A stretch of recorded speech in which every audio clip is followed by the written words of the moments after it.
So you've done a lot of work on your voice and managed to get a much higher pitch, but something doesn't feel right. And what's going on there? Very often in voice feminization, often when people are self-taught or they've tried lots of different things, they can actually achieve a high pitch quite easily. Not everybody, but some people do find it easy. In fact, people find it easier than they think. And it sometimes feels that the higher you place your voice, the better. But is higher really better? There is such a thing as a pitch that's definitely too high. What happens when the voice goes a bit too high? Well, typically it will feel a bit strained and it will feel a bit thin. It might even sound a bit wispy. And how most people come to their own conclusion about this is that they'll be using their voice all day and realise that it just doesn't have that much stamina, or that it doesn't feel quite real to them. And partly working with a professional is to help people find a voice that's comfortable for them and fits them.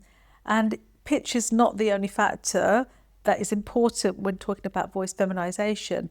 We do aim to get the voice to a certain pitch range according to the client's goal, and if it's to have a female perceived voice at the outcome, then we do aim to get pitch to a certain level, usually around 160 and above.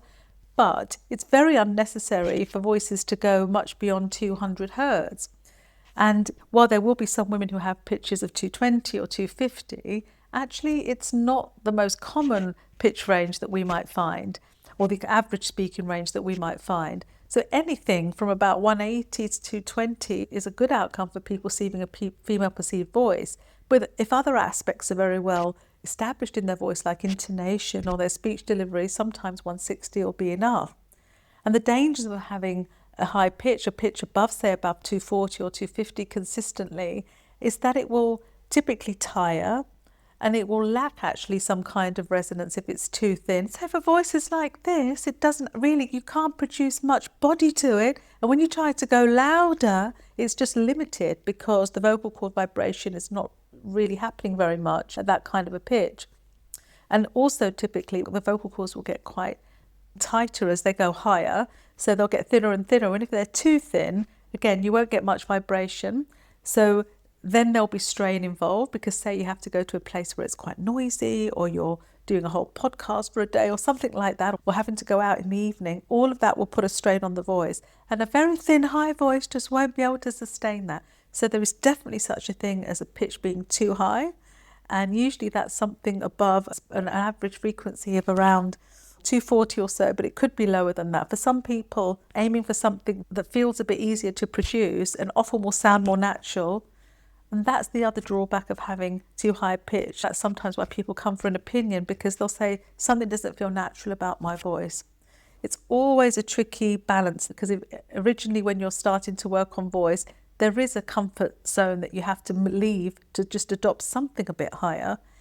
But when it goes too high, and the notion that higher and higher is better, is where things can start to go a bit wrong. And sometimes just balancing that voice down a bit and being confident that it's enough and getting some help with that, a professional opinion, can be really helpful.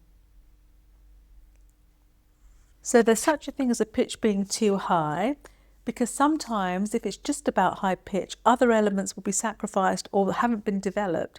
So if I just produce a high pitch like this as a high pitch, but it could be quite a voice that doesn't sound, it could sound quite more lacking in intonation variation, just set on one pitch. Sometimes a very high pitch will get locked into a very narrow frequency. And as we know, frequency variation, which is what intonation is, the pitch moving up and down, is something that goes hand in hand with high pitch, so you don't get locked into this narrow range.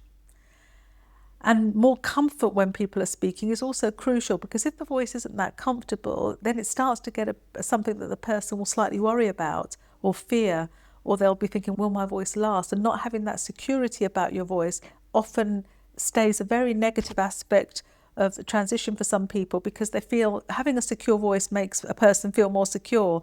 Worrying about where it's going to come out or whether it will last isn't a great feeling. So getting something that's more comfortable, easier to produce, has some variability, has some flexibility, and isn't too high that the person can't raise their voice when they need to and learn how to project safely.